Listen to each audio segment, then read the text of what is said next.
Hallelujah.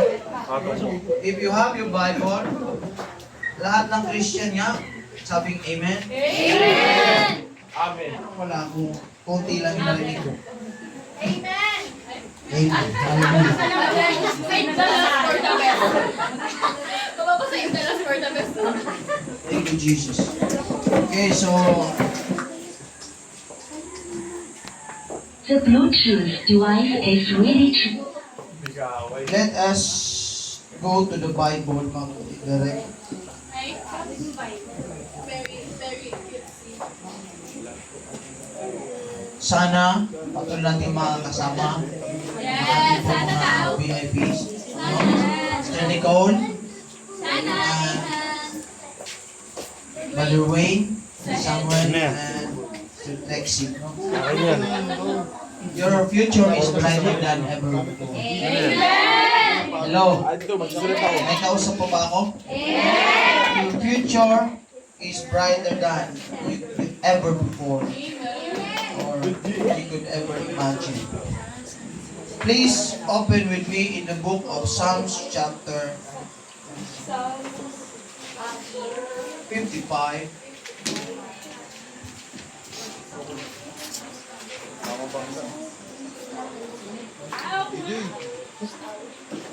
Psalms chapter 55 verse 22.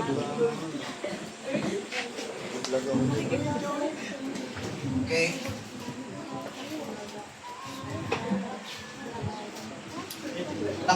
Nakita niyo na, mga kapatid? So mga walang Bible, mga kapatid, share it to your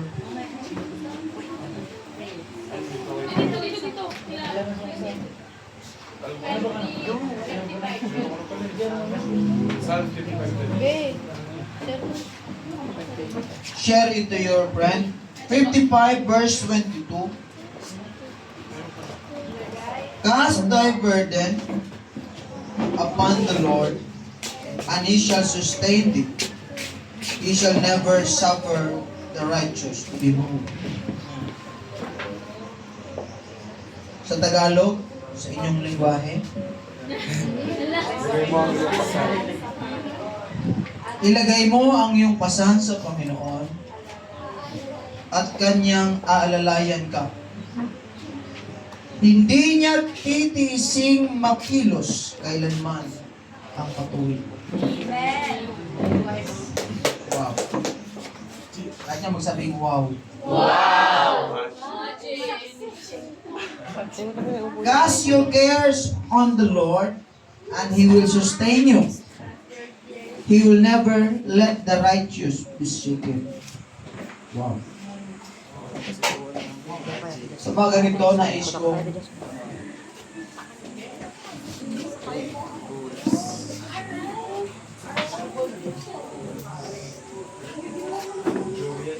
magbigay ng simpleng pamagat nagsasabi,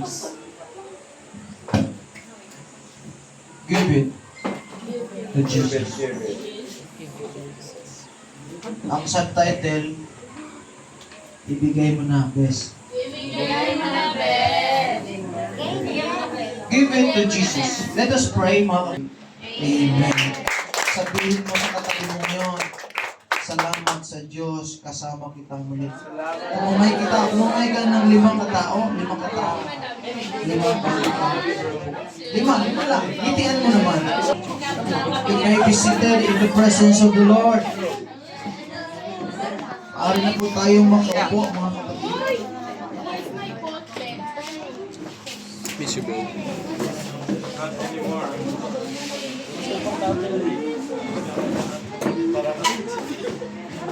Bali...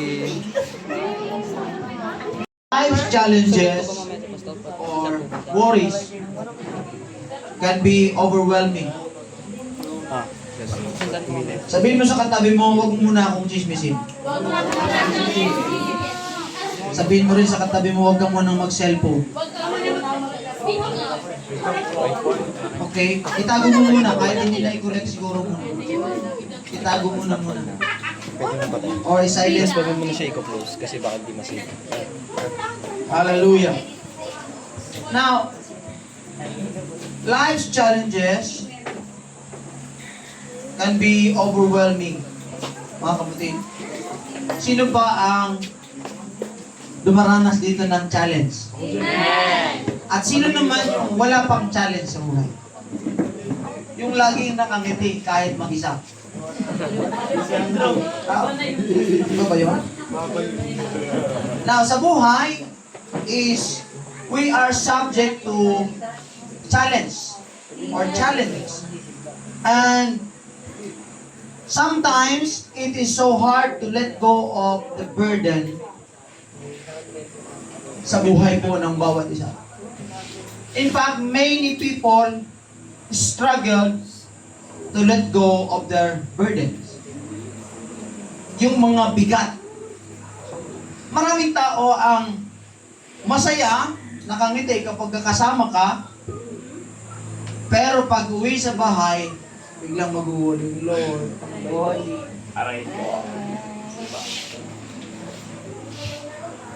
why? Because there is no answer for their needs. Because they are incomplete or kulang yung kanilang mga inaasahang sagot sa buhay. Marami ding nangangarap na walang problema. But the fact or the reality of life is there is always a problem. There will always be trouble, pain, and struggle will come in our life over and over and over again. So kaya bilang mga Kristiyano na mga nakakakilala sa Diyos, dapat hindi na tayo ma-shock when it comes to problem.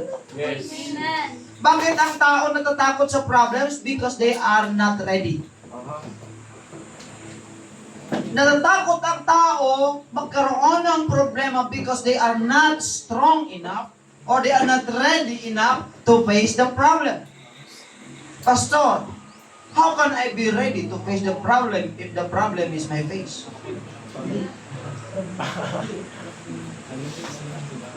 Sabi nung iba, face your problem. Sabi ng pastor, araw-araw ko nananalamin. Parang hindi ako nag-gets.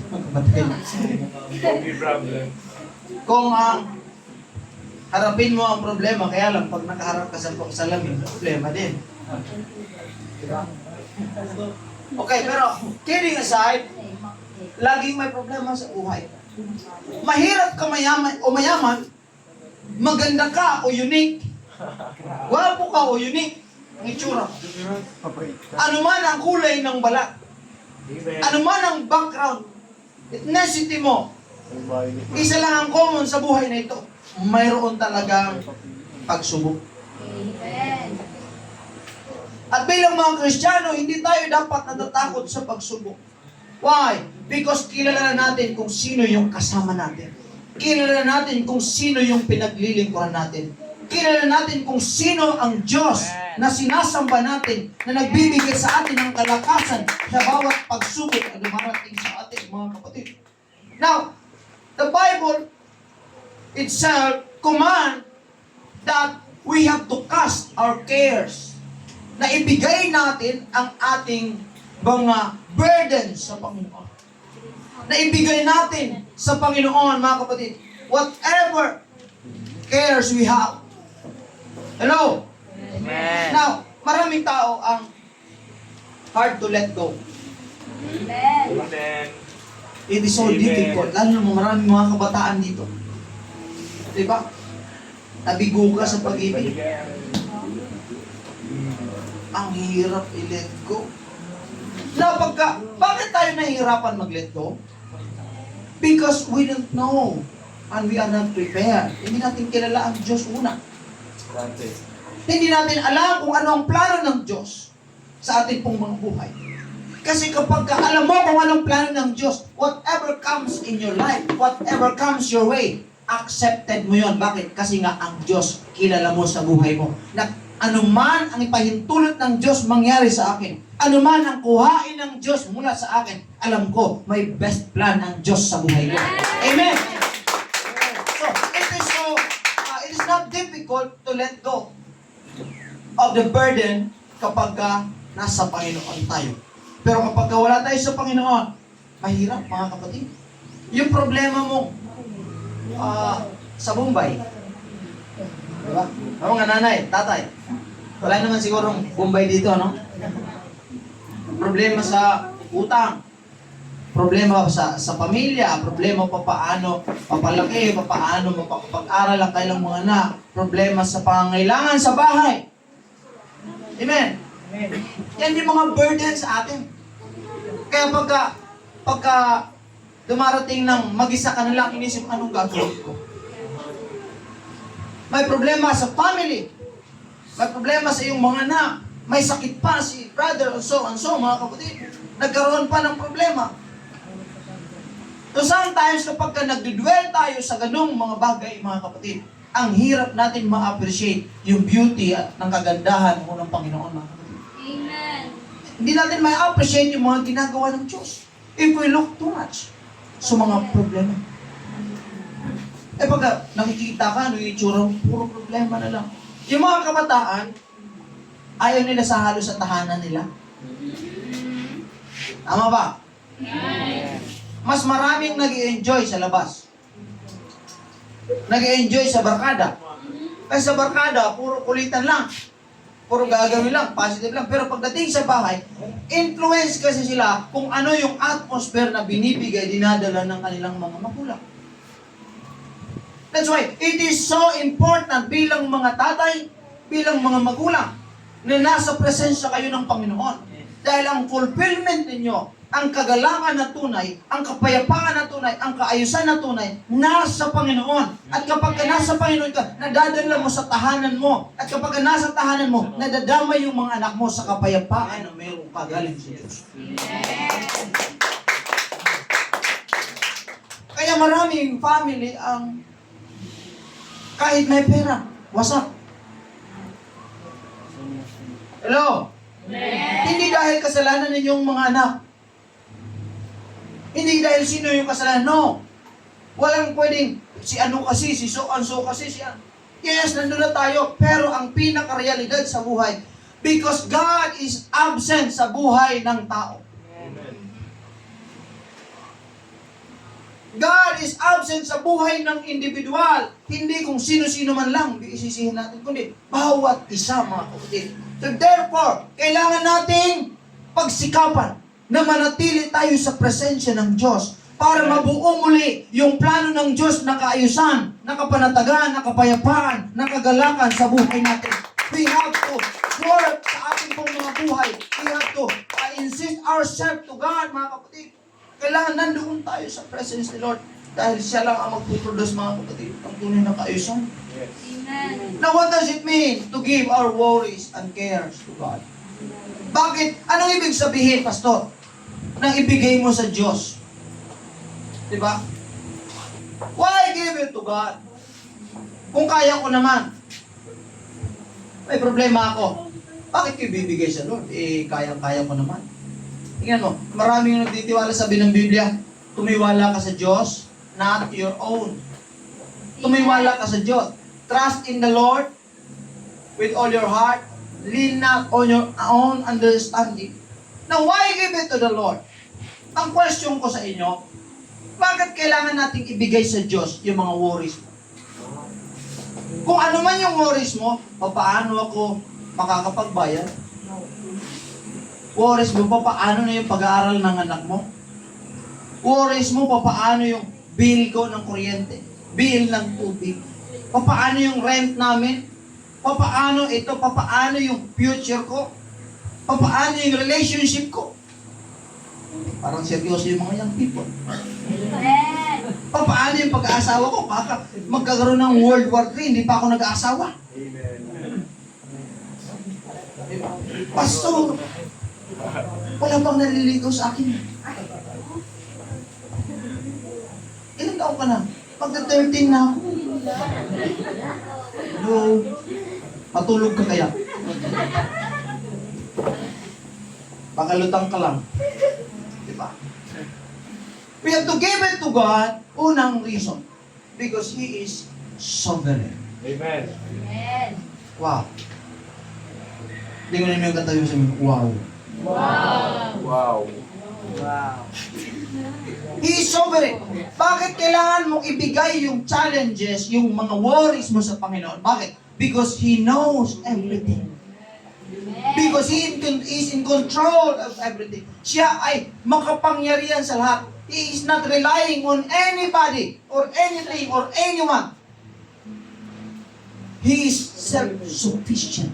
He knows everything. Nung nilikha niya ang mundo, nilikha niya ang tao, alam niya kung saan ito patutungo, alam niya kung anong mangyayari sa buhay mo. That's why, bilang tao, it is required by the Word of God to trust in the Lord because He knows the plan na mayroon siya sa buhay mo. Pagkatiwalaan mo ang Diyos sa mga bagay na pinaplano niya sa buhay mo. He is a sovereign God and He is in control of your life. Eh marami sa atin out of control. Amen? Amen. The moment umalis ka sa Diyos, you are out of order. The moment, ulitin ko, na umalis ka sa presensya ng Diyos, you are already out of order.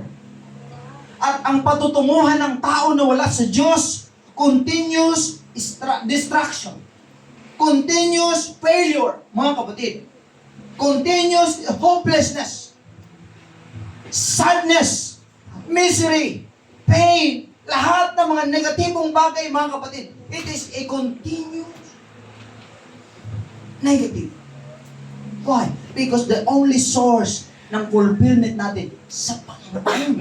Sa presensya ng Diyos. Nilikha ka ng Diyos para sa Kanya, mga kapatid. Dahil sa Kanya, para sa Kanya. Amen. Amen. Nag-exist ka dahil sa Diyos at para sa Diyos. Kaya lang ang mga barkada mo, sasabihin mo, boring yung pagpunta sa simbahan. Why? Because the devil is a liar. The devil is a liar. Sabihin mo sa katabi mo, the devil is a liar. Hindi kailangan boring ang pagsisimba. Amen. Yes. Because this is the primary reason why we are here. Amen. Yan ang pangunahing dahilan, mga kapatid, bakit kayo dito. Amen. Parang wala akong kausap ngayon. Amen. He is in control of everything. Pangalawa, because He cares for you. Hallelujah. He cares for you. Ano sa Tagalog yung cares? Ha? May paki. Diba? May paki. Ano ba yung ano yun sa Tagalog yung pakialam ba? Meron siyang concern. Yan. He cares for you. Grabe. Nagmamalasakit. Yan ang ibig sabihin.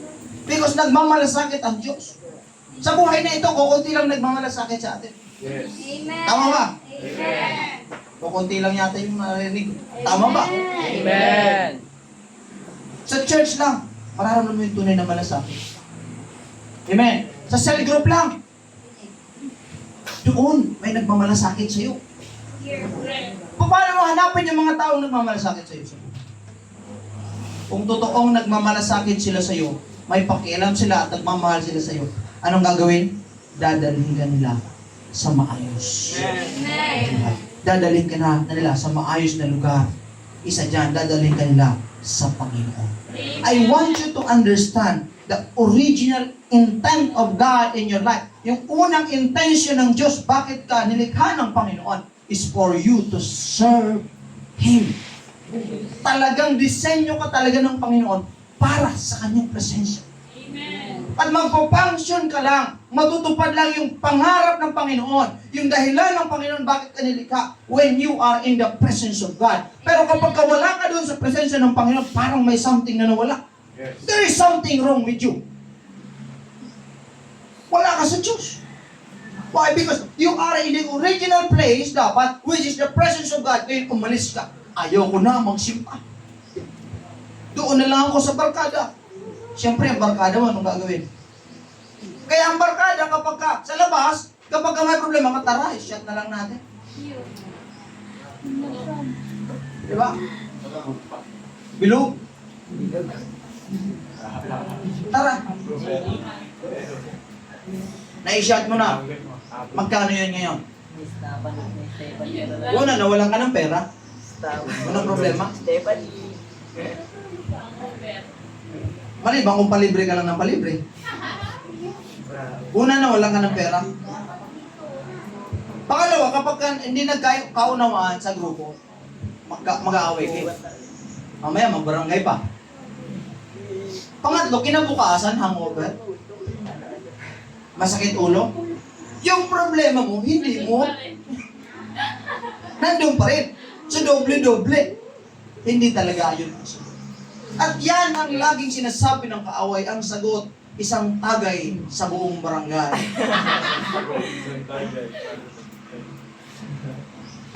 Pero hindi po. Ang sagot sa buhay na ito ay ang pagbalik sa Panginoon. Pagpapanumbalik sa ating Panginoon, mga kapatid. He cares for us and He wants to bear our burdens. I just want you to understand na tayong lahat nagkasala sa harapan mo. Sabi ng Biblia, walang matuwid kahit isa. Sapagkat lahat nagkasala. At walang nakarating sa kaluwalhatian ng Panginoon. But ano ang ginawa ng Panginoong Jesucristo? Ginawa niya yung punishment na para sa atin, yung punishment para sa iyo at sa akin. Inako ng Panginoong Jesucristo yon. Galing siya sa langit, bumaba sa lupa, at yung burden, yung punishment na para sa atin dahil sa kasalanan natin. Sabi ng Biblia, for the wages of sin is death. Ang kabayaran ng kasalanan at kamatayan. That's why you and I are subjects for punishment. Pero ang punishment na yun, kinuha ng ating Panginoong Jesucristo. Dinala sa krus ng Kalbaryo para tayo mapalaya.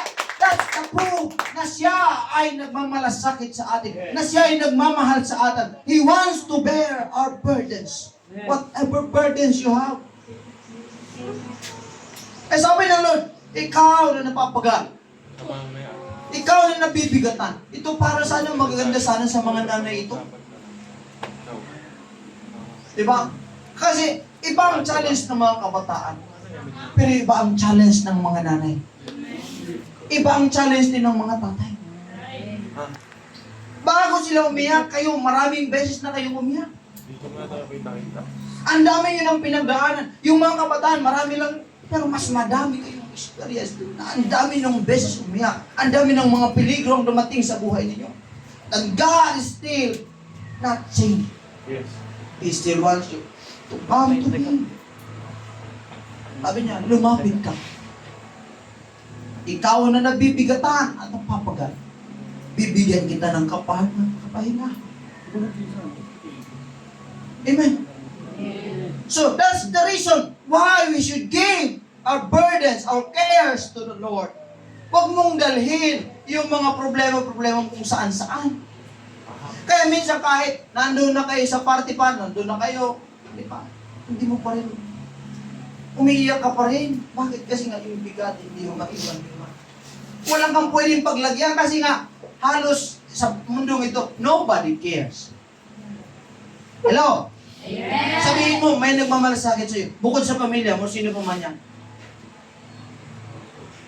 Hindi ko sinasabing as in wala talaga. Pero most of the time, nobody cares about you.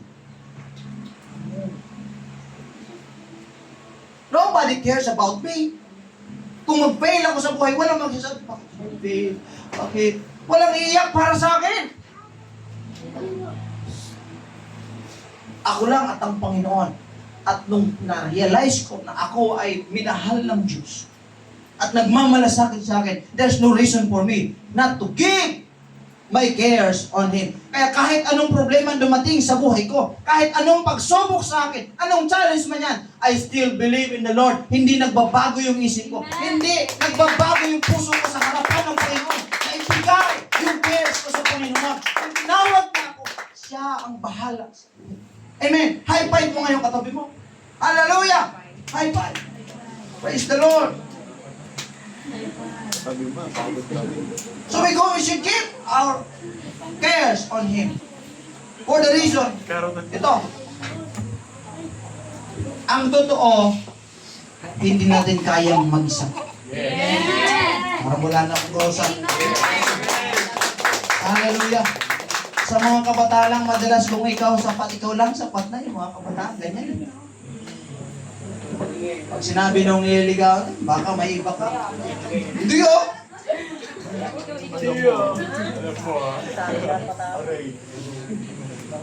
Ikaw lang, sapat na. Bakit pa ako maghanap ng iba? Pero yung I love you niya, send to me. Forward. Naka-group chat pa lang.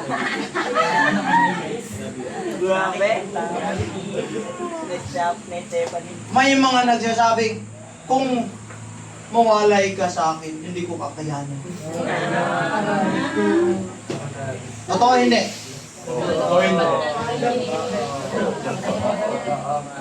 May mga nagsasabi pang, hindi ko kakayanan kung wala ka sa akin. May mga nagsasabi pang, ikaw mamatay ko. Kapag ka nawala ka sa akin, ikaw mamatay ko talaga. Hindi ko kakayanan. Pero nung naging wala, buhay na buhay. Maliksi na maliksi. Wala namang nangyari. Para bang sinasabi nila, ikaw lang ang kaligayahan. Ikaw lang, kaya gagawin niya lahat para doon sa, wala namang pakialam sa kanya. Ang maraming broken ngayon. Mapalalaki, mapababae. Maraming broken ngayon. Bakit? Mali kasi yung pinaglagyan nila ng kanilang pagmamahal. Parang wala akong kausap. Diba? Diba?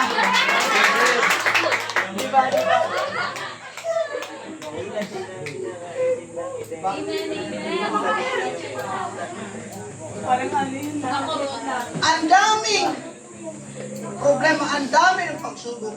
Dadagdagan mo pa ng problema. Kaya sinasabi ko, in-advise, ang lagi kong turo sa mga kabataan, ikaw marami ka ng problema na hindi mo masolve-solve, huwag ka nang magdagdag muna. Dadagdagan mo pa yung problema mo. Amen? Eh, pastor, yung kaklase ko kasi sila lahat meron na. Ako na lang wala.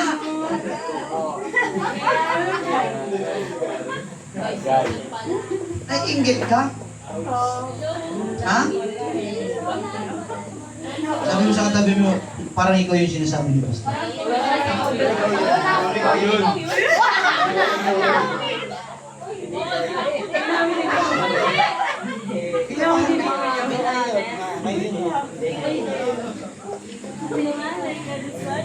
Hello? Ang daming puro hugot sa Facebook. Ha? Hindi ka gaya ng iba dyan. Kapag nakakita ng quote, sana maging masaya ka. Diba? Kung saan diba? Kaya mga yung people, lalo sa mga primary, ino-obserbahan ko yung mga Facebook ninyo.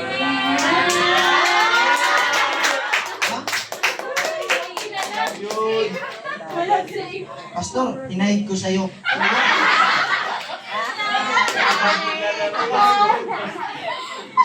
I-hide mo man yan sa akin, hindi mo matatago sa Diyos. Mahirap, huwag ka na magtago pa. Mas masaya kung alam mo tama yung ginagawa. Amen? Amen. Kasi nga kung alam mong mali, itatago mo talaga yan.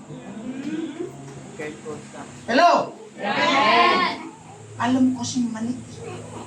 And God is not glorified sa mali. Saan ka nakita ng mali na hindi tinatago? Ha? Hello? Amen. Lahat ng mali, tinatago. Mga kapatid.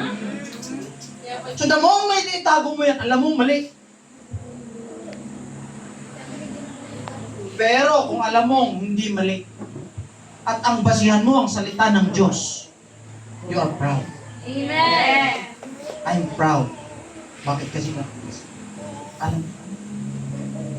Amen. So pag alam mong mali, there is no assurance. Ang assurance ng number one is, you will fail. May kasabihan, pag nagsimula sa mali, matatapos sa mali. Mali kasi yung simula eh. Parang pumunta ka ng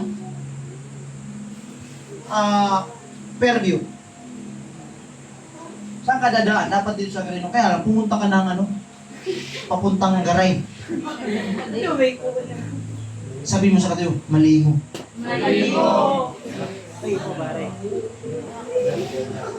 Marami ang, hello, that's the reality. Sa mga tatay, sa mga nanay, sa mga kabataan. Hindi man sa love life sa mga nanay dahil meron na kayong asawa at tatay, hindi man sa love life. Pero in many areas of life, binigay mo sa iba yung pagmamahal mo na kaysa sa Diyos. Yung iba sa trabaho, mas mahal nila ang trabaho nila kaysa sa Diyos. Hello? Makiraan lang. Ha? Tabi-tabi. Yung iba, mahal ang trabaho kaysa sa Diyos. Pastor, you cannot judge me. Mahal ko ang Diyos, kaya lang na may trabaho ako. Sino nagsabi sa'yo? How could you prove that you love God? Basta ako mahal. Sa puso at isipan ko na mahal ko sila. No, hindi. Sabi ng Diyos, makikilala mo ang aking mga alagad sa kanilang mga gawa. Amen. Hindi sa puso, hindi sa isip, kundi sa kanilang mga gawa. Therefore, by your action, I can say. Amen. Parang walang kausap. Amen. In your own, we cannot handle everything ourselves. Sabi ng Biblia, 1 Corinthians, mga kapatid, 12:9, sabi, we cannot handle ourselves. Amen. Amen. So, therefore, we have to give it to God because una, He is sovereign and in control of everything. Pangalawa, He cares for you and wants to bear the burdens with you. Pangatlo, ang reality, hindi mo kayang mag-isa. Kahit anong gawin mo, kaya ang daming sabi, gusto ko nang bumait pero di ko magawa. Alam mo. Wag na, uy!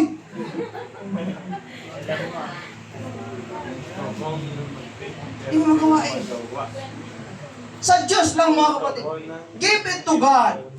Yung bigat na nararamdaman mo sa puso, mga nanay, atay, yung bigat na nararamdaman, bigay mo sa Lord. Ilagay mo sa Panginoon. At feel free na kapag kasama mo ang Diyos, hindi ka niya papabayaan. Hindi ka niya iniwan. He wants you to give your worries, your anxiety. Ano yung anxiety? Ha? Anxiety, you're anxious. Ano ba yung future ko? Paano? Kinakabahan ko ano yung nasa ano. Sabi nila, give it to me. Your worries and your anxiety, your fear and doubts, your suffering and your pain, give it to God. Okay. Amen. Maaaring yan ay dadanasin mo or maaaring pinagdaanan mo na. But sabi ng Panginoon, just give it to the Lord. Amen. Kapag ka naka-experience ka ng pain, ng suffering, ng fears and doubt, just give it to the Lord. Kapag ka naka-experience ka ng worries or anxiety, give it to the Lord. Kung na-experience mo na, give it to the Lord. Diyan lang magkakaroon tayo ng kalayaan sa buhay natin, mga kapatid. Palakpakan natin ng Diyos. Now, basta pa paano ko ibibigay? Hindi ko alam. I don't have clue. Una, kailangan sa prayer dapat. Sino ba nag-pray dito? Amen. Ano ba yung pangailangan mo ngayong pinaka-pangailangan? Pastor, family ko. Nanay ko, tatay ko. Yung nagkasundo. Well, salamat sa mga tatay yung nagkasundo at saka nanay. Diba? Nabibless ako dito sa mag-asawa na to. Si Brother Cecil, Brother Lito. Si Sister Cecil. Kahit mga kapatid, alam ko yung kanilang pinagdadaanan sa buhay. Kahit hindi ganun ka, minsan mahirap, financially. But, umaawit sila, sabay dito siya. Amen. Diba? Pero yung mga milyonaryo, hindi nga magkibuan eh. Diba? Hindi magkibuan yun eh. Kasi yung isa, busy sa pera, yung isa, busy sa barkada, yung isa kung ano yung pinagagawa, pagdating sa bahay, tulog na lang, pagdating, wala na pagkailan mo. Hello? Pero yung nasa Panginoon, umaawit silang pareho. Amen. Dalawa silang umaawit sa Panginoon. Uiiyak silang pareha. Tatawa silang magkasama. Amen? Pero yung garantiya ng Panginoon sa buhay ninyo, na i-bless kayo ng Diyos as long as hindi kayo nag-give up sa inyong Panginoon.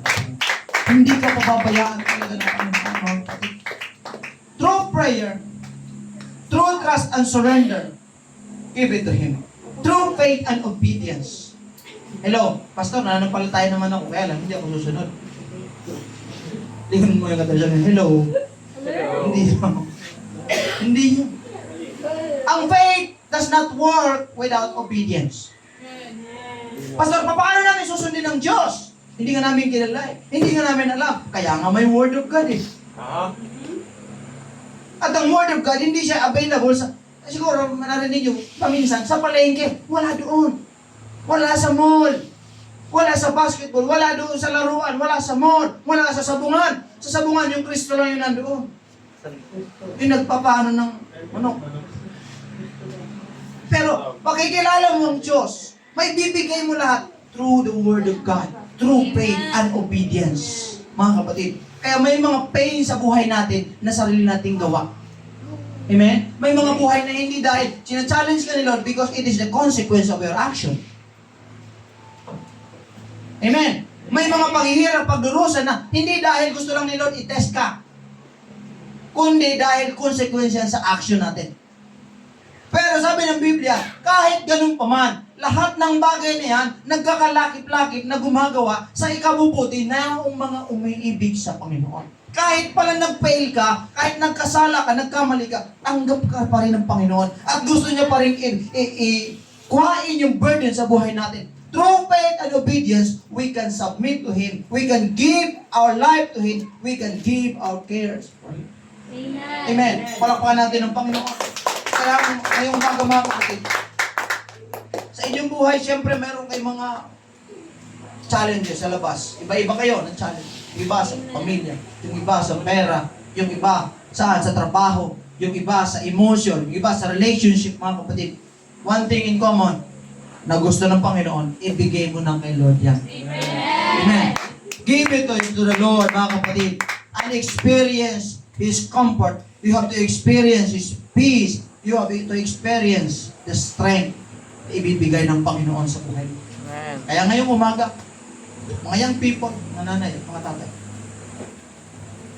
whatever in your heart, parang bumabagabag sa iyo o nagpapabigat sa iyo, kabarin mo na, alisin mo, tanggalin mo, bigay mo sa Panginoon.